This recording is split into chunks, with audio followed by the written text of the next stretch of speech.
Simulan na natin ang balitaan. Narito ang malalaki at makabuluhang balita ngayong araw. Headlines.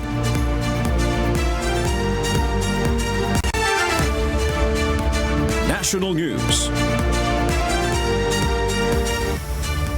Aarangkada na ngayong araw ang 50% fare discount para sa lahat ng mga pasaherong sumasakay ng MRT3 at LRT2. Layo nitong ibsan ang epekto sa ating mga kababayan na patuloy na pagtaas ng presyo ng langis. Ayon sa Department of Transportation, otomatikong ibabawas ang 50% discount para sa mga gumagamit ng Blue Beep Card single journey ticket maging sa mga naka-online payment. Habang umiiral pa rin ang 50% discount sa mga gumagamit ng concessionary o yung puting beep cards para sa mga estudyante, senior citizens at persons with disabilities o PWD. Hataw Balita ngayon. Sa kaugnay na balita, naglabas ng bagong taripa o fare matrix ang pamunuan ng MRT3 at LRT2 kaugnay ng ipatutupad na 50% fare discount para sa lahat ng mga pasahero na magsisimula ngayong araw ng Lunes, March 23. Batay po sa bagong fare matrix, magiging 6 pesos hanggang 14 pesos ang pamasahe sa MRT3 depende sa destinasyon na habang nasa 6 pesos and 50 centavos hanggang 16 pesos and 50 centavos naman ang pamasahe sa LRT2 para sa mga gumagamit ng beep card na kulay blue. Samantala, 8 pesos hanggang 18 pesos naman para sa mga gumagamit ng single journey ticket. Hataw Balita ngayon. Samantala, magsisimula na rin ngayong araw ng Lunes, March 23, ang toll discount sa ilang mga pampublikong sasakyan na dumadaan ng expressway. Kabilang sa mga magpapatupad ng toll hike ang North Luzon Expressway o NLEX, South Luzon Expressway o SLEX at Star Tollway. Gayon din ang Manila-Cavite Toll Expressway Project R1 Expressway, pati na ang R1 Expressway Extension, Muntinlupa, Cavite Expressway at EasyTex mula Tipo to Tarlac. Sakop ng toll discount ang mga pampasaherong jeep, bus, maging ang mga Class 3 na sasakyan of freight vehicles. Aabot naman sa piso hanggang 197 pesos ang pwedeng ibigay na diskwento sa toll depende sa klase ng sasakyan at expressway na dadaan o dadaanan. Ayon sa Department of Transportation, ipatutupad ang toll discount sa loob ng 2 buwan. Hataw Balita ngayon. Magsasagawa ng Transport Holiday ngayong araw ng Lunes, March 23 ang Alliance of Concerned Transport Organization o ACTO. Gayon din ang National Federation of Transport Cooperatives o NFTC. Layo ng pagkilos na ipanawagan kay Pangulong Ferdinand Marcos Jr. na magkaroon ng mas konkretong solusyon sa patuloy na pagtaas ng presyo ng langis. Ayon sa mga grupo, labis na silang nahihirapan sa epekto ng sobrang pagtaas ng presyo ng mga produktong petrolyo at ang Transport Holiday ang kanilang paraan para ipakita sa Pangulo ang kalbaryo na kanilang pinagdaraanan. Paliwanag ng NTFC, hindi tulad ng transport strike noong nakarang linggo, mas magiging payapa at hindi mang-aabala ang kanilang transport holiday dahil walang isasagawang mga mass protest at wala ring pagharang sa mga kalsada. Hataw Balita ngayon. Ilang mga lugar ang nagsuspindi ngayon ng face-to-face classes maging ng pasok sa ilang government offices bunsod na isa sa gawang transport holiday. Kabilang sa mga nagsuspindi ng face-to-face classes at pansamantala munang mag-ship sa alternative delivery mode ang Iloilo City. Wala ring klase sa Pasig City sa lalawigan ng Iloilo. Maging ang pasok sa trabaho sa mga tanggapan ng gobyerno ngayong araw ng Lunes at bukas March 24. Suspendido rin ang face-to-face classes sa Mexico, Pampanga sa lahat ng antas at pansamantala rin munang magpapatupad ng alternative delivery mode. Hataw Balita ngayon. Muling magdaraos ng panibagong tigil pasada ang grupong Manibela kung saan layong ipanawagan nito ang pagpapatupad ng dagdag pasahe, pamamahagi ng fuel subsidy at pagbuwag sa oil deregulation law at iba pang buwis na ipinapataw sa langis. Mamayang alas 9 ng umaga sa Paco Rotunda Jeep Terminal sa may Nagtahan sa Maynila ay muling magsasagawa ng press conference ang Manibela kung saan ihahayag ng mga ito ang bagong schedule ng idaraos nilang transport strike.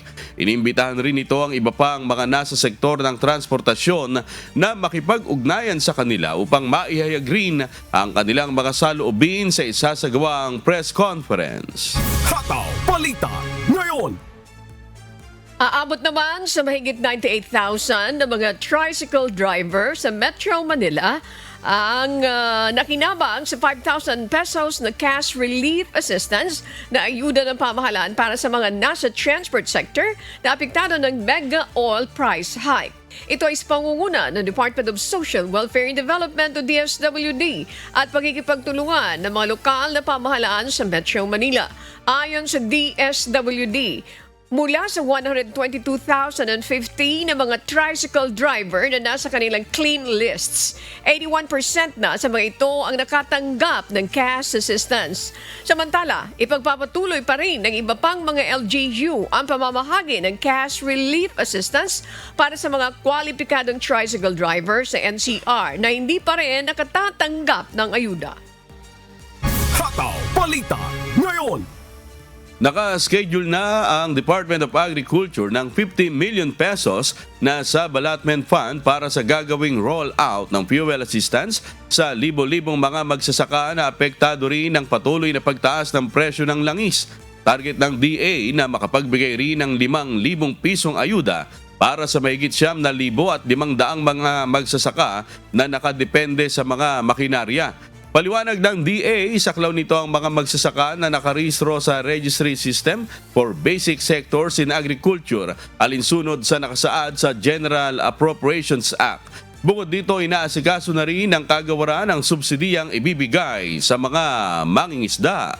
Hataw Balita ngayon. Muling tiniyak ni Pangulong Ferdinand Marcos Jr. na kumikilos na ang pamahalaan para marisolba ang epekto ng patuloy na pagtaas ng presyo ng mga produktong petrolyo dahil sa gulo sa gitnang silangan. Ayon kay PBBM, makakaabot sa lahat ng apektadong transport workers ang ayuda ng pamahalaan. May hataw na balita si Nel Maribuhok. Inanunsyo ni Pangulong Ferdinand Marcos Jr. na magsisimula na ang fuel subsidy rollout sa buong bansa sa April 6. Sa kanyang bagong vlog, sinabi ng Pangulo na nagsimula na ang pamamahagi ng ayuda sa mga tricycle driver at mabibigyan na rin ng ayuda ang ibang transport sector workers. Fuel subsidy sa DOTR ay nai-release na. Halos 100,000 na tricycle driver ang nabigyan ng Marso ng 20, pati na rin ang nationwide rollout para sa ibang transportation sector workers na magsisimula sa April 6. Ayon pa sa Pangulo, nauunawaan niya ang hinaing ng transport sector kasunod ng suspension ng fare hike.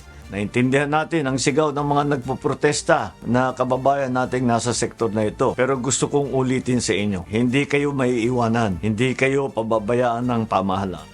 Muli ring siniguro ng Pangulo na makakatanggap rin ng ayuda ang mga magsasaka at mangingisda. Samantala, ayon kay PBBM, nakikipag-usap na ang pamahalaang Pilipinas sa ibang mga kalapit na bansa para sa mapagkukunan ng langis. Tungkol naman sa supply ng langis, nakikipag-usap na po tayo sa mga bansa na ating mga trade partners.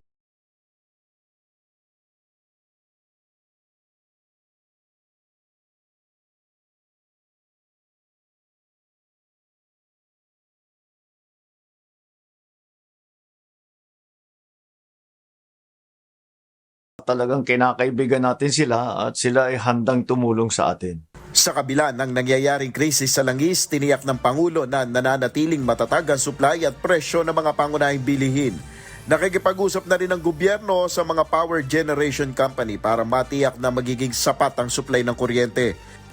Sa supply naman ng kuryente, kinakausap ang mga power generation company upang madagdagan pa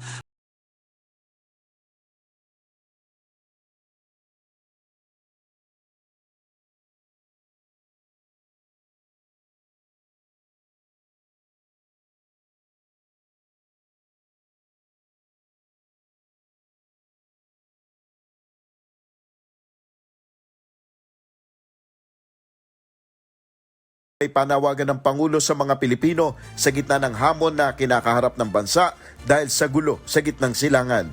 Ngayon ang panahon para magtulungan. Ngayon ang panahon para maipakita natin sa buong mundo ang katangian ng bayanihan na nasa puso ng bawat Pilipino. Bawat isa sa atin ay may magagawa namang paraan para makatulong. Pagtitipid man, magtulong sa kapwa, o kahit sa pamamahagi ng tamang impormasyon at hindi pagkakalat ng fake news. Huwag naman sana tayong magdagdag pa sa problema. Nel Maribuhok, humahataw sa balita ngayon. Pansamantalang pinapayagan ng Department of Energy ang paggamit ng Euro 2 petroleum products. Ito ay sa gitna ng krisis sa supply ng petrolyo, bunsod ng epekto ng sigalot sa Middle East.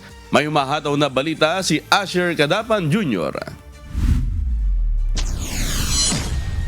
Naglabas ng sirkular ang Department of Energy o DOE sa gitna ng nagpapatuloy na sitwasyon sa Middle East na nakaapekto sa supply ng mga produktong petrolyo sa Pilipinas.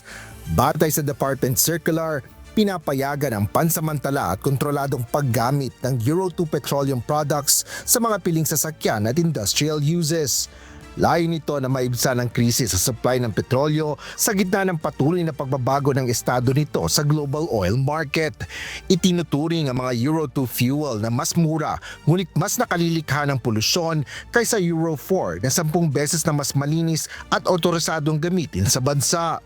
Binigyan din naman ng DOE na ito ay pansamantala lang para lang sa ilang uri ng gamit at nasa ilalim ng mahigpit na regulasyon. Hindi rin ito pinapalitan ang Euro 4 fuel standard ng bansa na nananatiling ginagamit alinsunod sa mga batas at regulasyon na umiiral na. Limitado ito sa mga sasakyang may model na 2015 o mas nauna pang mga taon gaya ng mga tradisyonal na jeepney. Gayon din sa mga industrial application gaya ng power plants at generators maging sa marine at shipping industry. Ayon kay Energy Secretary Sharon Garin, ipinatutupad nila ang maingat at pansamantalang hakbang na ito upang makasiguro sa sapat at accessible na supply ng petrolyo.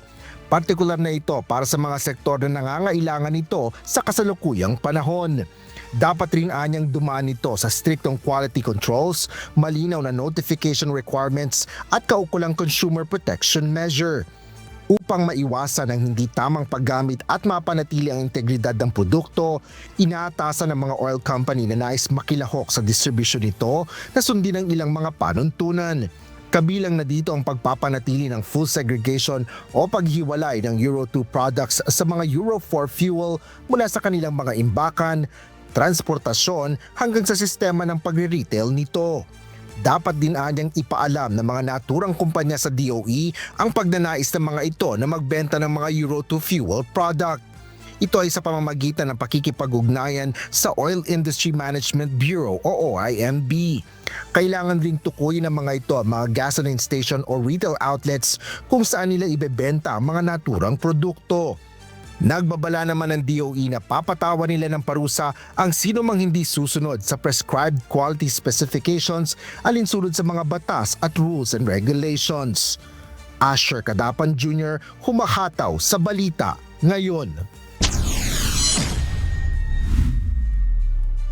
Sa pagpapatuloy ng Hataw Balita ngayon, patuloy ang iba't ibang rekomendasyon mula sa Senado kaugnay ng mga hakbang na maaaring gawin upang tugunan ang epektong dala ng gyera sa gitnang silangan na nagdudulot ng labis na pagtaas ng presyo ng langis.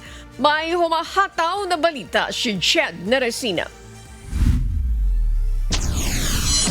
Hindi na maikakaila ang bigat na pasa ng mga Pilipino dahil sa walang tigil na pagtaas ng presyo ng langis, bunsod ng tensyon sa gitnang silangan. Dahil dito, nananawagan ng mabilis na aksyon ng ilang senador upang mapigilan ang negatibong epekto nito sa ating ekonomiya. Ayon kay Senator Bam Aquino, nasa crisis level na ang bansa, kaya nararapat lamang na ideklara ang state of national emergency.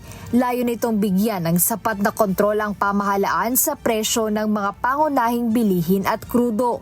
Paliwanag ni Senator Aquino, ang maagap na hakbang na ito ay makatutulong upang matugunan ang epekto ng record high na presyo ng langis na nagpapahirap sa publiko at sa iba't ibang industriya.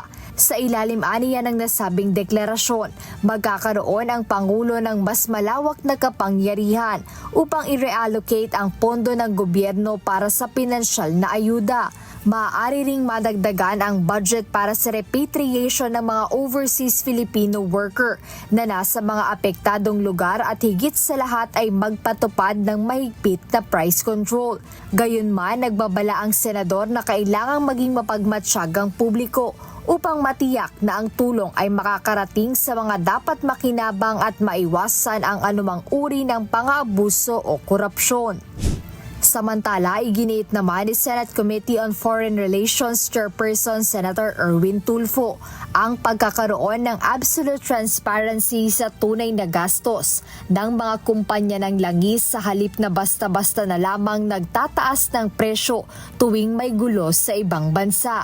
Bilang co-author ng Senate Bill No. 641, isinusulong ng senador na obligahin ang Department of Energy o DOE na hingin ang actual cost component o ang detalyadong gastusin ng mga oil company sa bawat litro ng petrolyo. Kaugnay nito, dapat na aniyang tuldukan ang tila pagsasamantala sa mga external event o gulo sa ibang bansa para lang ipasa ang pasanin sa mga consumer. Jed Neresina, humahataw sa balita ngayon. Bad news pong muli para sa mga motorista. Panibagong mega oil price hike ang ipatutupad ng mga kumpanya ng langis ngayong linggo. Bunsod pa rin ang hindi pa rin matapos-tapos na gera sa pagitan ng US, Israel at Iran. Batay po sa estimate ng ilang oil industry player, maaaring tumaas ng nasa 16 hanggang 18 pesos ang kada litro ng diesel, habang nasa 9 pesos hanggang 11 pesos naman kada litro ang inaasahang dagdag sa presyo ng gasolina. Samantala, posible ring sumampa ng 15 hanggang 18 pesos ang itataas sa presyo ng kada litro ng kerosene. Ayon sa mga otoridad, sa ngayon ay wala pa ring nakikitang senyales ng resolusyon sa digmaan sa Middle East. Mamaya po inaasahan na iaanunsyo ang final oil price adjustment kung saan ipatutupad pa rin ng mga kumpanya ng langis ang staggered o utay-utay na dagdag presyo. Hataw Balita ngayon. I-correct lang natin kanina ha, 'di ba, yung tungkol doon sa toll hike. It's not ang dami kasing toll hike ang naririnig natin, 'di ba po? It's toll discount. Ayan. Doon nabanggit natin kanina yung toll hike. Okay lang sa mga PUB. Toll discount sa PUB. Mas maraming dumadaang mga sasakyan sa mga toll gate. Mga private. Ayan. Mga private na sasakyan, Yan. Yung mga measures na ginagawa ng gobyerno kasama ito. So, binabanggit nga na ang laking tulong para dun sa mga commuter. Meron din tayong fare discount doon sa LRT. 50% yan. Kung nagbabayad ka, magkano yung pamasahe going from Monumento going to Baclaran, 50% yan. So, malaking tulong kung 50%. Oo, kaya lang, yung huling balita natin, ayan, meron na namang pagtaas uli ng presyo ng diesel at kerosene. Kasi ang difference niya, parang nasa mga 15 to 20 pesos. Yung dating mataas na gasolina, ngayon diesel na kasi ang pinakamataas So aabot talaga yun ng mahigit 100 na talaga. Yung projection ng iba, mga nasa aabot ng mga 125 hanggang 130 yung diesel. Yung gasolina kasi ngayon wala pang 100 per liter. Pero dito sa pagtaas na ito na binalita natin, mukhang aabot na rin. Okay. Talaga naman, left and right yung maririnig mo na negative reaction tungkol dyan. And ang binabanggit naman ng gobyerno, mayroon kaming mga ginagawang, mga alternative support. Sinasabi naman nila ulit, not enough. So, titingnan natin kung ano pa ang pupwede. So, we will continue to observe and then we'll find out kung ano yung gagawin pang iba. Apart from siyempre may mga tulong na para dun sa oil fuel subsidy and then yung... Medyo naiinip lang yung ating mga PUB driver, Ani, kasi nga inuna itong mga tricycle driver, mas maraming... kumbaga, mas malaki ang gastos kasi ng mga jeepney operator o jeepney driver dahil mas malaki yung sasakyan nila at mas maraming mga commuter ang sumasakay. Mayroon naman mga nagsasabi yung reason bakit may mga konting delay because they want to finalize the lists. Na yung pag-finalize ng list ay kailangan may tulong yung local government unit. Especially kung mag-roll out ka niyan doon sa region. Kaya kailangan talaga. Pero this is not the first time, Ani, di ba? Na nagbigay ng fuel subsidy. Ibig sabihin, kung nagawa na nila dati yun, dapat meron na silang sistema. Yun, naririnig din natin yan doon sa ating mga kababayan. Siguro, doon sa mga ahensya na involved yan, you pay attention kung ano yung sinasabi nila. Kasi sinasabi ko naman, yung LGU should finalize the list, tumulong kayo sa pag-finalize ng list para walang maiwanan. Kasi kilala nyo naman kung sino yung mga drivers ninyo. Now, sinasabi naman nila, tika muna, nagawa na natin ito before. So, you have to listen and balance it. Ano ba talaga? Saan tayo may problem? Hindi ba masyadong matagal pa? April 6 yung sinabi ng Pangulo. So, titingnan natin yan. And I think inaaral din nila yan. They want to make it as much as possible na immediate yung implementation. Kaya lang, yun ang naririnig natin na mayroon final listing na dapat na iayos para walang maiwanan. O ano pa yung mga Today, merong balita natin. transport holiday, di ba? Kaya lang, compare doon sa mga transport strike na nakikita nga natin dito, tinitiyak naman ng ibang mga transport group na wala namang mangyayari mga pagharang o pagpigil sa ating mga pampaserong jeepney na sila pigilan sa kanilang pamamasada kung gusto pa rin nila na sila mamasada. Pero nakikita natin, Nani, no? Base sa ating obserbasyon, kasi madalas din tayo sa lansangan, wala na rin masyadong bumibiyahe yung mga jeep. Parang tinataon na lang nila sa rush hour kung sa maraming talagang pasahero. Okay, tama ka din doon sa sinasabi na walang pilitan. And tama po yun. Kasi yung mga kababayan natin na mga drivers din naman, gusto nila maghanap buhay. Kahit sinasabi nila, wala naman ako may uuwi doon sa pamilya ko dahil nga ubos nga doon sa taas ng presyo ng mga pouring produkto. Then siguro, mag-antabay pa rin tayo kung ano yung mangyayari dito sa transport strike na ito. Ano Pero sana, meron pa rin libreng sakay na naka-augment at inihahanda ang mga LGU bukod doon sa PNP and AFP na nagpahayag na nga nung una na talagang nakasuporta naman sila. So malaking tulong yung LGU And din. that's part of the alternative support na ginagawa ng ating pamahalaan. So antabay lamang po kayo sa mga susunod pa na mga balita tungkol dyan. Kapit lang sa ating mga PUB driver. Walang bibitaw. Talagang kailangan nating magantabay doon sa suporta o tulong ng ating pamahalaan. And let's keep on praying na sana matapos na itong gulo diyan po sa Middle East. Samantala, dumating na sa Pilipinas noong Sabado ng alas 9 ng gabi ang 25 mga Pilipino na inilikas mula sa Israel sa gitna ng nangyayaring kaguluhan doon. Sila ang ika-4 na batch ng mga OFW na bumiyahe patawid ng Taba border sa Egypt para makalabas ng Israel. Kabilang sa mga dumating ang 24 na OFW at isang bata. Agad naman silang binigyan ng tulong pinansyal. Gayon din ang medical transportation assistance pati na ang hotel accommodation. Hataw Balita ngayon. Samantala, nag-abiso ang Philippine Embassy sa Israel na papayagan ang pagpapalawig o extension ng re-entry visa ng mga foreign workers doon na mag-e-expire sa pagitan ng February 28 hanggang April 21, 2026. Ayon sa embahada, otomatikong extended ang mga ito hanggang sa April 30, 2026, bunsod ng kasalukuyang sitwasyon sa Israel at restriction sa airspace. Ang extension ng visa ay aplikable lamang para po sa mga manggagawa na kasalukuyang nasa labas ng Israel na umalis doon na mayroong valid re-entry visa. Hataw Balita ngayon. Sa pagpapatuloy ng Hataw Balita ngayon, nakatakdang dumating sa Pilipinas ngayong umaga ang mahigit sa 300 mga overseas Filipino workers na ini-repatriate ng pamahalaan mula sa Middle East. Sa social media post ni Overseas Workers Welfare Administration, Patricia Yvonne Kaunan, masaya nitong ibinahagi ang mga OFW na kasama niyang uuwi ng Pilipinas sa tulong ng One Country Team.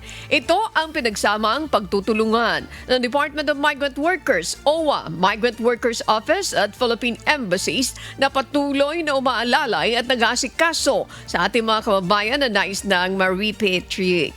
Sila ay pawang mula sa Bahrain, Kuwait, Qatar at Saudi Arabia. Hataw Balita ngayon. At para po sa mga balita sa iba't ibang panig ng mundo, narito ang ating global correspondent na si AJ Quijano mula sa Toronto, Canada. Global News.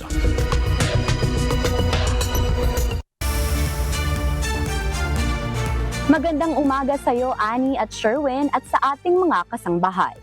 Narito ang mga balita mula sa iba't ibang panig ng mundo.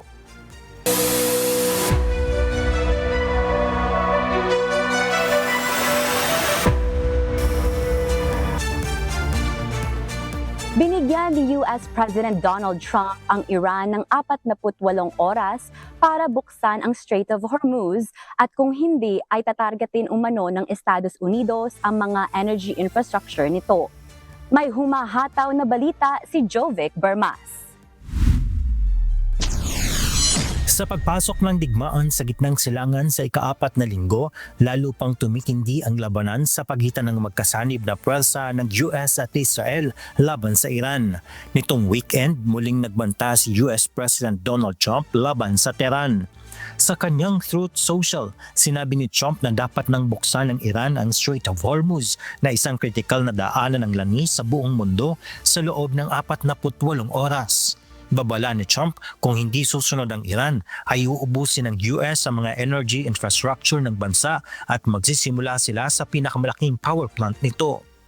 Ang banta ng US President ay salungat sa nauna nitong pahayag noong Sabado na kinukonsidera na umano ng Amerika ang pag-wind down o pagbabawas ng operasyong militar laban sa Iran. Una nang sinabi ni Trump na malapit nang maabot ng Estados Unidos ang kanilang nais sa digmaan, kabilang ang tuluyang pagwasak sa Iranian missile capability, pagsira sa depensa ng Iran at ang pagtitiyak na kailanman ay hindi na makakabuo ang Iran ng nuclear weapon. Naniniwala rin siya na nanalo na ang US sa laban nito laban sa Iran. Oh, I think we've won. We've knocked out their Navy, their Air Force. We've knocked out their anti-aircraft. We've knocked out everything. We're roaming free. From a military standpoint, all they're doing is clogging up the strait. But from a military standpoint, they're finished. Hindi rin sang-ayon si Trump sa ceasefire sa kabila ng panawagan ng maraming grupo at bansa na itigil na ang kaguluhan sa gitnang silangan. Well, look, we can have dialogue, but I don't want to do a ceasefire. You know, you don't do a ceasefire when you're literally obliterating the other side. Bagamat sinabi ng White House na posibleng umabot sa 4 hanggang 6 na linggo ang operasyon ng Amerika laban sa Iran, nananatiling walang katiyakan kung kailan magtatapos ang digmaan sa Middle East.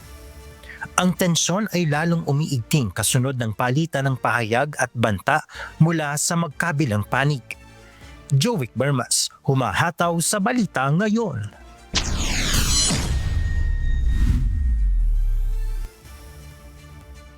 Inaasahan na ang mas matindi pang tensyon sa gitnang silangan ngayong linggo kasunod ng babala ng Iran sa pagganti sa sakaling ituloy ni Trump ang banta nitong pag-atake sa energy infrastructure ng Tehran sa loob ng 48 oras kung hindi bubuksan ang Strait of Hormuz. May humahataw na balita si Joanne Nano. Bilang tugon sa banta ni US President Donald Trump, iginiit ng Iran na mananatiling sarado ang Strait of Hormuz kung aatakihin ang kanilang energy infrastructure. Ayon sa Islamic Revolutionary Guard Corps, posibleng tuluyan nilang isara ang mahalagang daluyan ng langis hanggang hindi na ibabalik ang kanilang mga pasilidad na masisira sa posibleng pag-atake. Nagbabala rin ng Iranian Military Command na kapag tinamaan ang kanilang mga planta ng kuryente, Tatargetin din nila ang lahat ng energy information technology at desalination infrastructure ng Estados Unidos at mga kaalyado nito sa buong rehiyon. Kabilang dito ang mga bansa sa gitnang silangan kung saan may presensya ang US bases. Kasabay nito, pinalawak pa ng Iran ang banta sa pamamagitan ng pagsasabing posibleng atakihin ng mga power plants at iba pang critical infrastructure sa Israel at maging sa ibang bansa na may kaugnayan sa Amerika. Sa gitna ng tumitinding sigalot, sinabi ng Pangulo ng Iran na si Masoud Pezeshkian na kinakailangan ng agarang pagtigil ng umano'y agresyon ng US at Israel upang tuluyang matapos ang digmaan. Nanawagan din siya ng garantiya na hindi na mauulit ang ganitong uri ng pag-atake sa hinaharap. Sa nagpapatuloy na palitan ng banta ng Estados Unidos, Israel at Iran, patuloy ding naapektuhan ng pangdaigdigang ekonomiya. Lalo na ang supply ng langis dahil sa posibleng tuluyang pagsasara ng Strait of Hormuz na isang rutang dinadaanan ng malaking bahagi ng langis sa buong mundo. Joan Nanok, humahataw sa balita ngayon.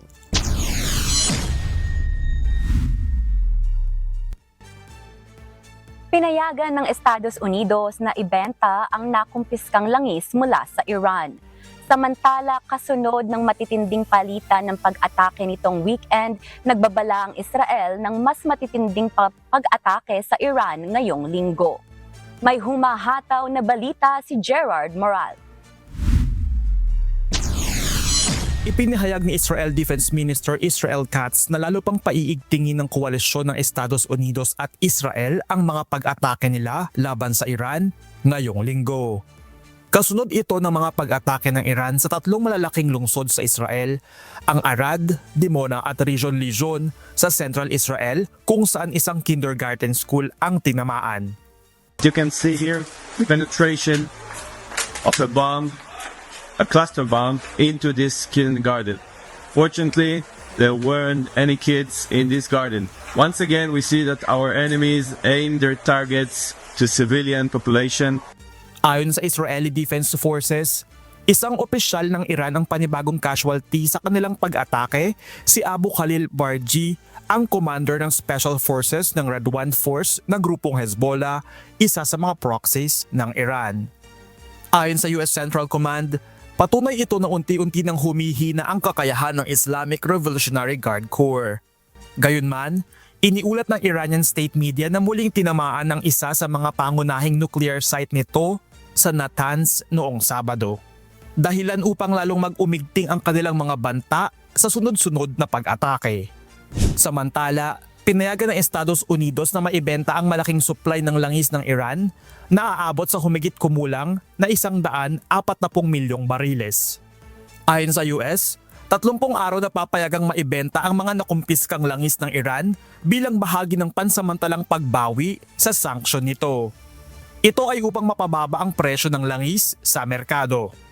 Samantala, bunsod ng epekto ng pagtaas ng presyo ng krudo dulot ng digmaan, inanunsyo ng United Airlines na babawasan nito ang ilang mga flights na hindi madalas tinatangkilik.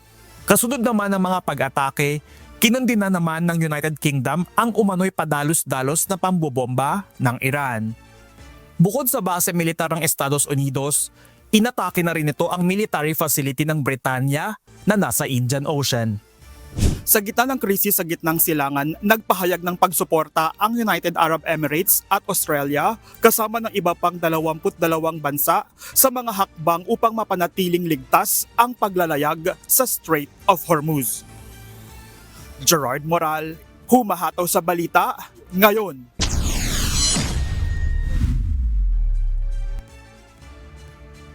Muling nanindigan ng Iran na nananatiling bukas ang Strait of Hormuz sa mga barko sa kabila ng umiiral na tensyon sa rehiyon.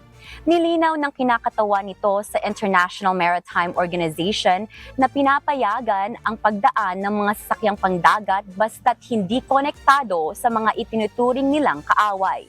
Ipinahayag din ng Iran ang kahandaan nitong makipagtulungan upang mapanatili ang kaligtasan ng mga seafarers at seguridad sa karagatan. Gayunman, binigyan diin nito na mahalaga ang diplomasya at pagtigil ng mga pag-atake upang tuluyang maging payapa at ligtas ang sitwasyon sa Strait of Hormuz. Hataw Balita ngayon. Inatasan ng Saudi Arabia ang military attaché ng Iran at 4 pang tauhan ng embahada na lisanin ang bansa sa loob ng 24 oras matapos ideklarang persona non grata. Inihayag ng Saudi Foreign Ministry na ang hakbang ay bunsod ng patuloy na pag-atake ng Iran sa kanilang teritoryo gamit ang missiles at drones. Nagbabala rin ng Saudi Arabia na maaaring magdulot ng mas matinding tensyon at epekto sa ugnayan ng dalawang bansa ang mga insidente. Sa kabila ng naunang pag-aayos ng diplomatikong relasyon mula noong 2023, muling umigting ang alitan sa pagitan ng dalawang bansa dahil sa patuloy na kaguluhan sa gitnang silangan. Hataw Balita ngayon. Kinumpirma ng pamahalaan ng Qatar na nasawi na ang lahat ng 7 sakay ng isang military helicopter matapos itong bumagsak sa territorial waters ng bansa habang nasa routine training mission noong linggo. Kasama sa mga nasawi ang 4 na miyembro ng Qatari Armed Forces at 3 Turkish nationals, kabilang ang isang sundalo at 2 technical personnel mula sa isang defense company. Batay sa paunang investigasyon, nakaranas ng technical malfunction ang helicopter habang nasa himpapawid na nagdulot ng pagkabagsak nito sa dagat. Agad namang nagsagawa ng search and rescue operations ang mga otoridad at kalaunan ay nakumpirma ang pagkamatay ng lahat ng sakay. Tiniyak ng Qatar Defense Ministry na magsasagawa pa ng masusing investigasyon upang matukoy ang eksaktong sanhi ng aksidente. Hataw Balita ngayon. Iginiit ng isang opisyal ng Britain na walang ebidensya na nagpapakitang target ng Iran ang Europa gamit ang ballistic missiles. Sinabi ni Housing Secretary Steve Reed na walang assessment na nagpapatunay sa pahayag ng Israel na kayang tamaan ng Iran ang mga lungsod tulad ng London, Paris at Berlin. Dagdag pa niya, hindi rin malinaw kung may kapasidad ang Iran na magsagawa ng ganitong pag-atake kahit pa subukan nito. Sa kabila nito, tiniyak ng Britain na patuloy nitong poprotektahan ang kanilang interes habang nakikipagtulungan sa mga kaalyado upang mapababa ang tensyon sa rehiyon. Hataw Balita ngayon. Hinihikayat ng isang opisyal sa Australia ang publiko na pansamantalang mag-work from home muna. Ang suwestong ito ni Energy Minister Chris Bowen ay upang makatipid sa gitna ng hinaharap na krisis ng mundo. Si Danny Delieva, humahataw! Pinapayuhan ng International Energy Agency o IEA ang mga Australians na magtrabaho na lang muna sa bahay o kung maaari ay gumamit ng public transport. Bukod dito, iminumungkahi rin sa mga motorista na magmaneho ng mas mabagal lang 10 km per hour kaysa normal na driving speed. Ilan lamang ito sa mga suhestyon ng World's Energy Sector Watchdog upang makatipid sa paggamit ng langis habang nagkakagulo pa sa gitnang silangan. Para kay Australian Energy Minister Chris Bowen, ang work from home arrangement ay isa ng malaking bahagi ng paghahanap buhay sa Australia. Dagdag ni Bowen, bagamat hindi para sa lahat ang work from home setup, nararapat na umisip ng paraan ang lahat upang makatipid sa paggamit ng langis. Ayon pa dito, nananatili ang 38 days petrol inventory ng bansa, samantalang ang diesel at jet fuel ay nasa 30 days. Inamin ni Bowen na may ilang fuel shipments na karamihang mula sa Asian suppliers ang nakansela. Gayunpaman, humanap na ng ibang sources ang importers at refineries. Tiniyak naman ito na gumagana ang 2 refineries ng bansa at kapwa nagsusupply sa Australian suppliers lamang at hindi ipinadadala sa labas ng bansa. Danny Delieva, humahataw sa Balita Ngayon.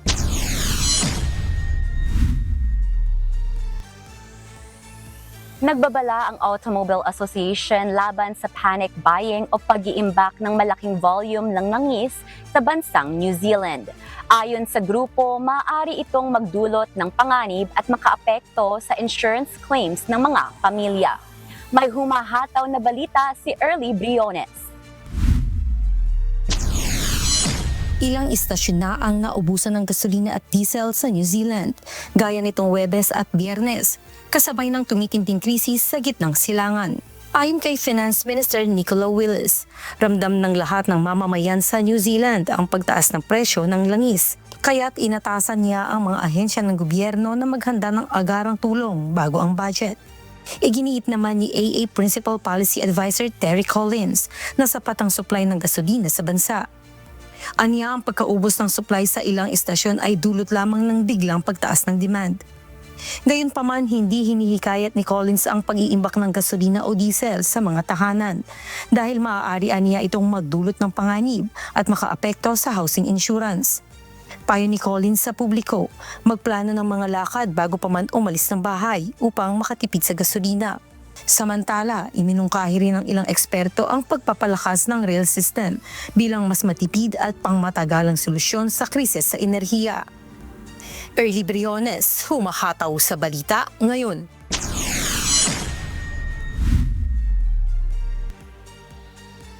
At yan po ang mga balita mula sa iba't ibang panig ng mundo.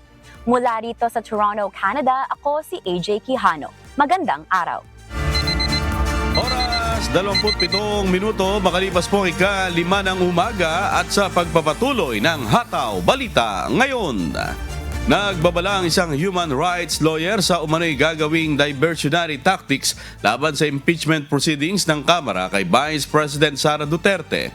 Samantala, ayon naman sa isang kongresista, handa ang House Justice Committee na ipagtanggol ang proseso sakaling iakyat ang issue sa Korte Suprema. Ang detalye sa ulat ni Rosalie Cruz.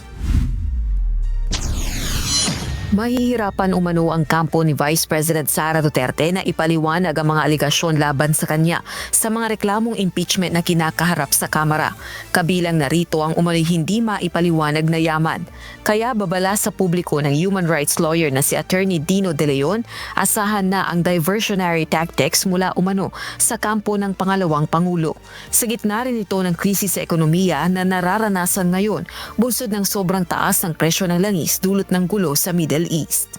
Si De Leon ay abogado ng mga complainant sa ikalawang reklamong impeachment laban kay VP Duterte na iniurong na. Ito na, winawarangan ko na yung publiko na merong malaking mga diversionary tactic yang mga Duterte. They will take advantage of the economic situation because of the war in Iran, in Israel and the United States and oil price hike o yung pagtaas ng petrolyo. Iti-take advantage lahat yan ngayon dahilan sa ayaw nilang mabuksan ang bank accounts, ayaw nilang maisalang ang mga witnesses at kaya in-announce ni Sara Duterte na nagtatakbo siya presidente. Naniniwala rin si De Leon hindi sasagutin ng Vice Presidente ang mga aligasyon laban sa kanya. Wala pang reaksyon kaugnay nito ang kampo ni VP Sara. Pero nauna nang sinabi ni Attorney Michael Poa, tagapagsalita ng defense team ni VP Duterte sa impeachment process, nahihirapan silang sagutin ang mga aligasyon dahil wala namang impeachable offense. We maintain our position na nahirapan kaming sagutin because walang impeachable offense kung babasahin mo yung ultimate facts. Bigyan kita ng example. Nakasulat doon na sinasabi nila the Vice President committed plunder, di ba? Sa plunder, ano bang ultimate facts dyan? Ang ultimate facts sa criminal offenses, kailangan mong i-allege yung elements ng crime. At ang elements ng crime is 1, she's a public officer, 2, the amount which is 50 million above, 3, that there was an accumulation or acquisition of unexplained wealth or ill-gotten wealth through a series of overt acts. So yes, she's a public officer, but hindi naman nila inallege kung paano napunta sa kanya yung sinasabi nilang pera, for example, sa confidential funds. So yun yung punto namin, but sinasabi namin na there's a failure to allege the ultimate facts or the material facts that would constitute the impeachable offense. Kasi iba yung sasabihin mo lang na lumabas yung pera, so malamang napunta sa kanya. Hindi po yan ultimate facts. Yan po ay conclusion of law, hindi ba? Conclusion of fact and law. Ayon kay House Committee on Justice at Batangas 2nd District Representative Jervy Luistro, sa pagsimula ng pagdinig kaugnay ng mga reklamong impeachment laban kay VP Duterte sa March 25, mauunang resolbahin ang mga kahilingan at mosyon na inihain sa House panel. Kabilang narito ang request na isapina ang mahalagang dokumento gaya ng bank records, tax return, statements of assets, liabilities and net worth o SALENS ni VP Duterte at iba pang papeles. Gayun din ang kahilingang mapa sa ilalim sa protective custody si Ramil Madriaga, isang detainee ng Bureau of Jail Management and Penology sa kasong kidnapping na itinuturing ng complainants na mahalagang testigo laban sa Vice-Presidente. At ang pagtutol sa pagpapatala ng mga abogadong sina Michael Powa at Reynold Monsayak bilang bahagi ng Defense Counsel ng pangalawang Pangulo matapos isangkot sa alegasyon ng maling paggamit ng pondo ng Office of the Vice President at Department of Education ng kalihim pa si VP Duterte nito. Samantala, ayon naman kay Bicol Cerro Party List Representative Terry Redon, House Justice Committee member, handa ang House panel na ipagtanggol ang proseso ng impeachment sakaling aakyat ang issue sa Korte Suprema. Naninindigan din itong nakabatay sa ebidensya, mga panuntunan at mga umiiral na batas ang bawat hakbang ng Justice Committee. Pero ang kampo ni VP Duterte naniniwalang may double standards at paglabag sa due process ang impeachment process sa Kamara. Of course, the option to go up to the Supreme Court is always there, no. But as to kailan kami aakyat or kung aakyat man kami, we'll have to see first how the proceedings go at the moment, and then doon na lang kami magde-decide kung iaakyat namin sa Korte Suprema. Pero sa ngayon, wala pa kaming napag-uusapan na iaakyat. Wala pang desisyon si VP Duterte kung dadalo ba ito o hindi sa pagdinig ng House Justice Committee matapos formal na imbitahan. Rosa Licoz, humahataw sa balita ngayon.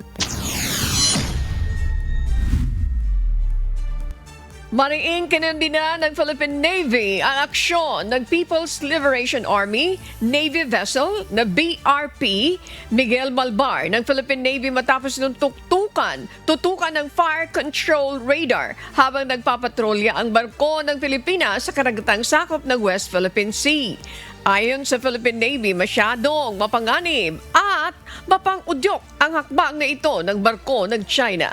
May humahataw na balita si Ryan Lacanlale. Ikinabahala ng Philippine Navy ang ginawang hakbang ng isang PLA Navy vessel na may bow number 622 laban sa BRP Miguel Malbar ng Pilipinas.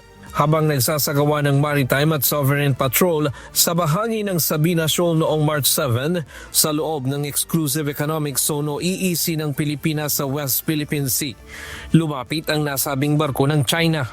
Kalaunan, itinutok nito ang fire control radar sa barko ng Pilipinas.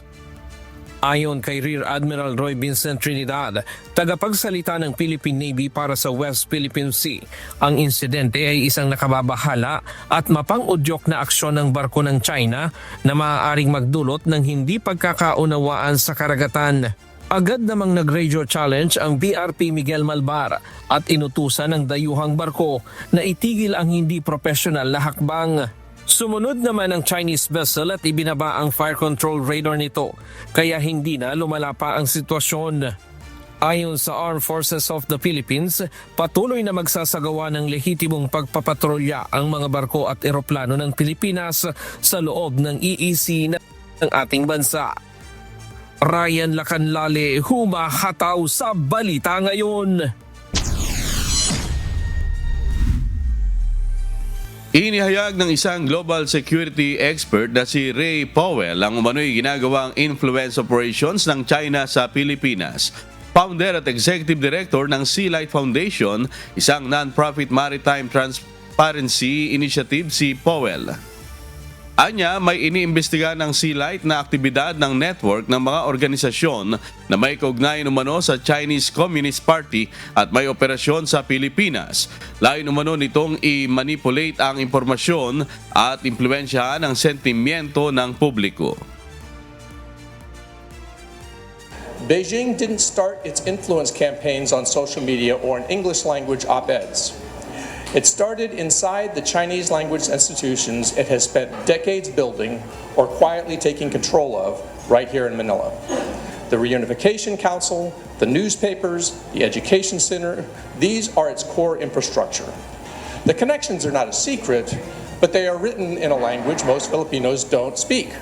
Beijing's goal is not merely to control the reefs and shoals in the West Philippine Sea. It is to convince the people of the Philippines to stop resisting, to accept Chinese control as a permanent fact of life. Samantala, wala pang pahayag kaugnay nito ang Chinese Embassy sa Pilipinas. Hataw Balita ngayon. Binigyan diin ng Commission on Elections sa COMELEC na sa kasalukuyan ay walang batas na nagpapatupad ng regulasyon sa social media.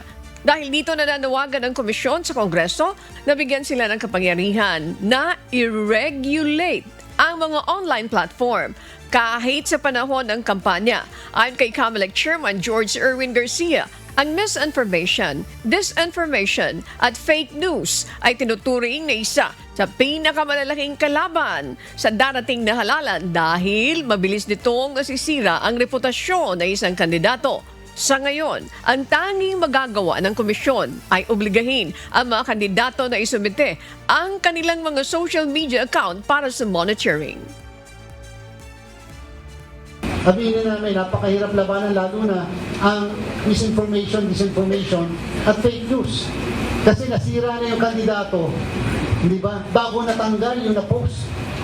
And therefore, dapat si COMELEC may masidhing at matinding relasyon sa mga platforms upang kaagad nilang tanggalin yung mga pinapatanggal natin.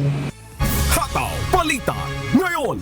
Walang nakikitang problema ang Philippine National Police o PNP sa pagtaas ng recruitment quota para sa kababaihan sa organisasyon hanggang 20%. Ayon kay PNP Chief Police General Jose Melencio Nartates Jr., mas maraming kababaihan ang humahawak ngayon ng mahalagang tungkulin at aktibong nag-aambag sa organisasyon. Binibigyang diin ng PNP ang malaking epekto ng mga babaeng tauhan sa paggabay sa direksyon ng puwersa ng pulisya kasabay ng pagdiriwang ng National Women's Month ngayong Marso. Ayon sa datos ng PNP noong Pebrero 2026, ang kababaihan ay umabot na sa 52,223 mula sa kabuang 236,493 na tauhan ng organisasyon o katumbas ng 22.08% ng kabuang lakas. Kabilang dito ang 43,847 na uniform personnel, 8,098 na non-uniform staff at 278 na cadets. Dahil dito ay sinusulong ngayon ng PNP Chief ang permanenteng pagpapatupad ng 20% recruitment quota para sa kababaihan. Isang malaking pagtaas mula sa kasalukuyang 10% requirement. Ito'y upang matiyak ang tuloy-tuloy na pagpasok ng kababaihan na may kakayang humawak ng matataas na posisyon. Hataw Balita ngayon.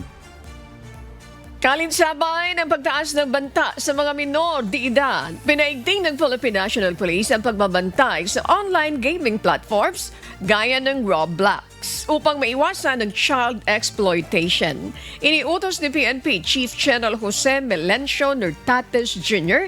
sa Anti-Cybercrime Group na palakasin ang surveillance at makipag-ugnayan sa Department of Information and Communications Technology at Cybercrime Investigation and Coordination Council o CICC para imbestigahan ang posibleng ilegal na gawain sa Roblox. Ayon kay Nartates, hindi lamang sa Roblox nakatutok ang PNP, kundi pati na sa iba pang social at gaming platforms kung saan maraming kabataan ang gumagamit. Binigyan din niya na bahagi ng mandato ng pulisya ang pagbabantay sa cyberspace upang matiyak ang kaligtasan ng mga bata at protektahan ang publiko laban sa online predation o exploitation.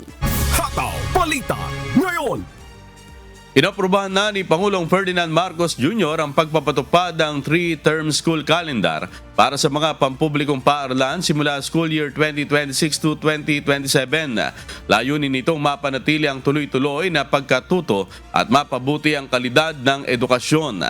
Ayon sa DepEd, ang bagong istruktura ay magbabawas sa lesson fragmentation at magbibigay ng mas mahabang instructional days kasama ang nakatakdang consolidation at professional development para sa mga guro.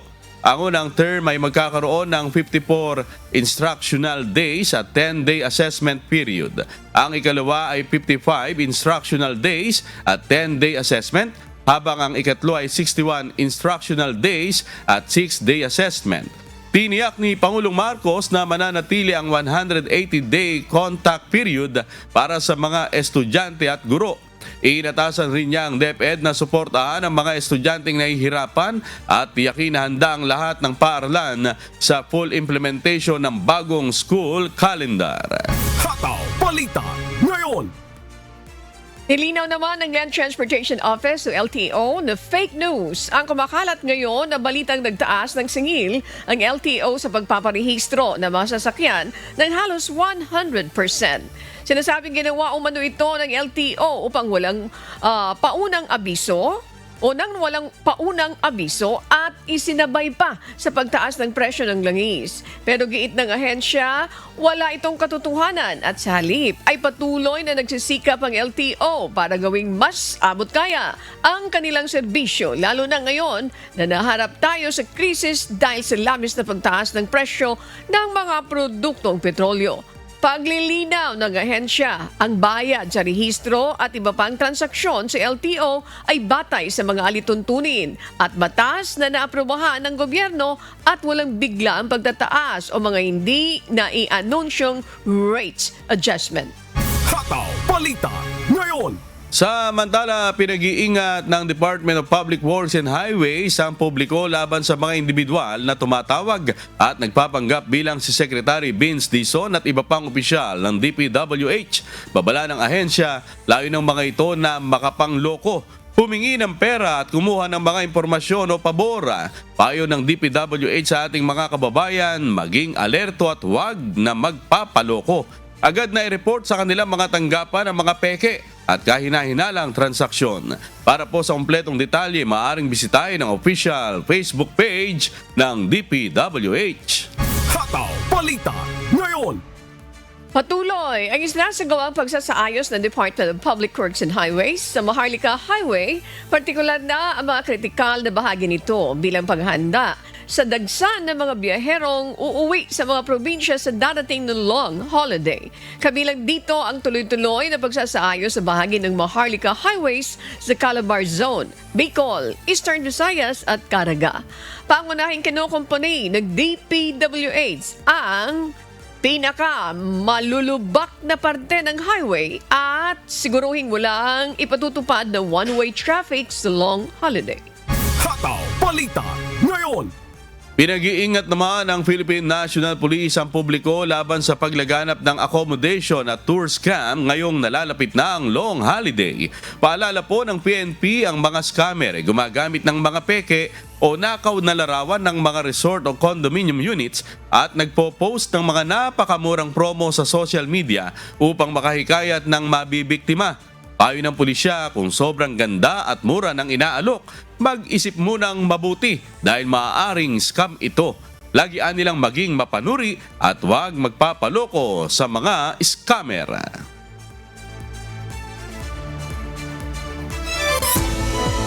Regional News.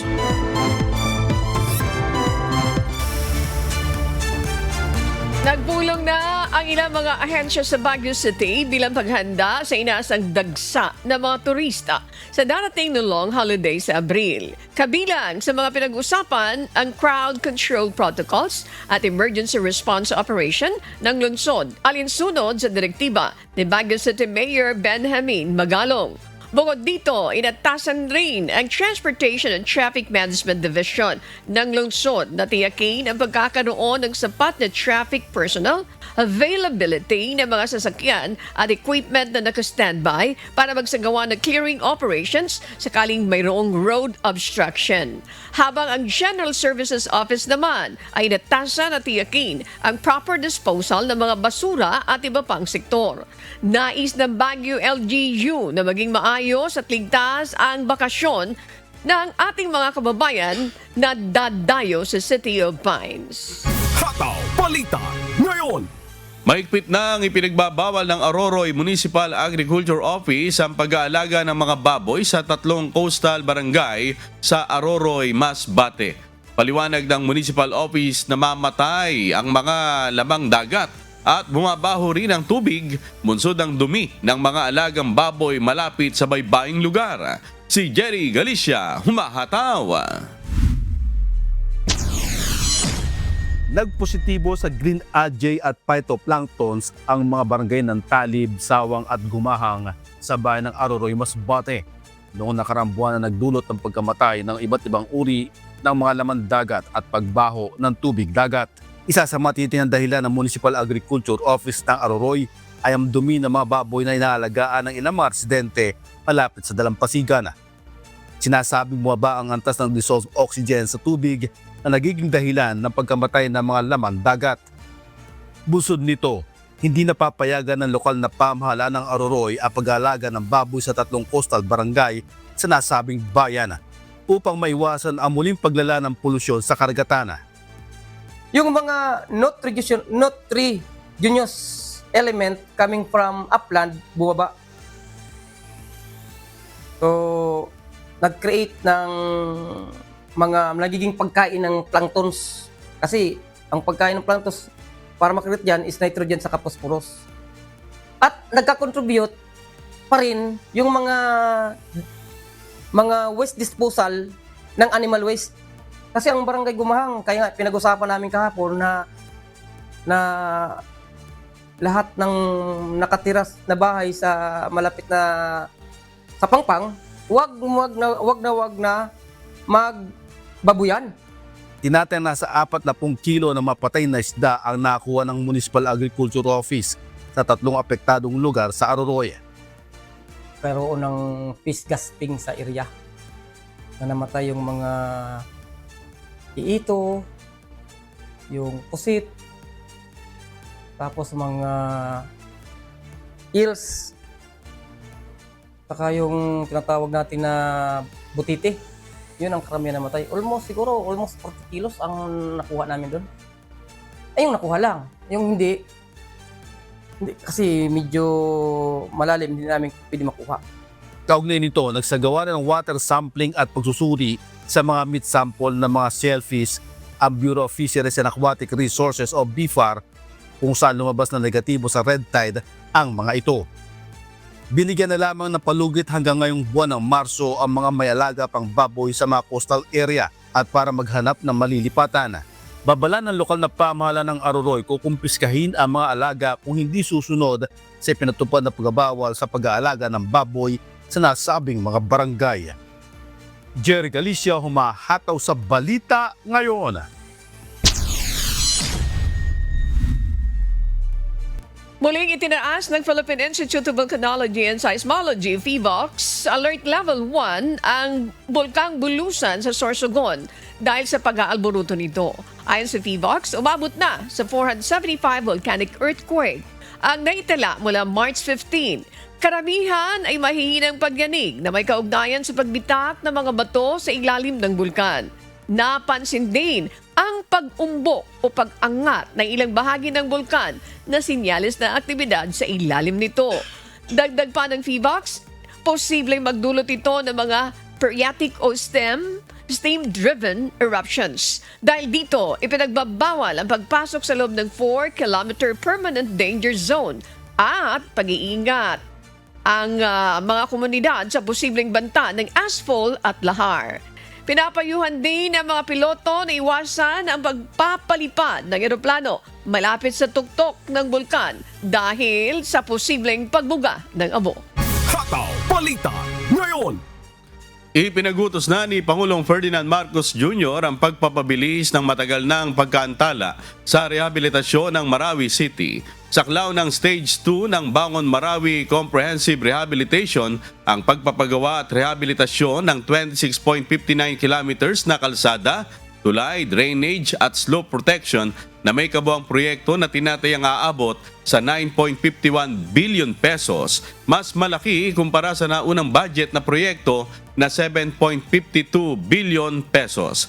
Sa kasalukuyan, 19.61% pa lamang ang natatapos sa proyekto, habang ang ilang sub-projects tulad ng permanent shelters, Marawi City General Hospital, Port of Marawi, Marawi Central Fire Station at Grand Padian Market ay natapos na. Target ng proyekto na ayusin ang mga kalsada, tulay at sistema ng tubig sa lungsod upang maibalik sa normal ang pamumuhay ng mga residente na naapektuhan ng naganap na krisis noong 2017. Hataw Balita ngayon. Ani, malapit na ang mahabang bakasyon at hindi natin alam pa kung maraming bibiyahe ngayon dahil sa pagtaas nga ng presyo ng krudo, ng diesel at ng gasolina. Ani. Okay, nauna na natin nabalitaan din yan ng mga nakaraan at sinasabi nga na may ilang mga kababayan tayo na instead of going home, parang sinasabi nila dahil sa taas ng presyo ng mga fuel petroleum products, apektado pati yung pamasahe. So, anong gagawin nila? Instead na umuwi, sabi nila, parang mas gusto namin na wag na lang umuwi para makatipid.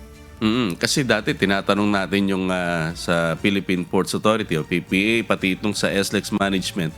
Itong holiday ngayong parating na to, ito yung marami. Pinakamarami sana. Oo, na talagang kumbaga minomonitor nila yung preparation nila.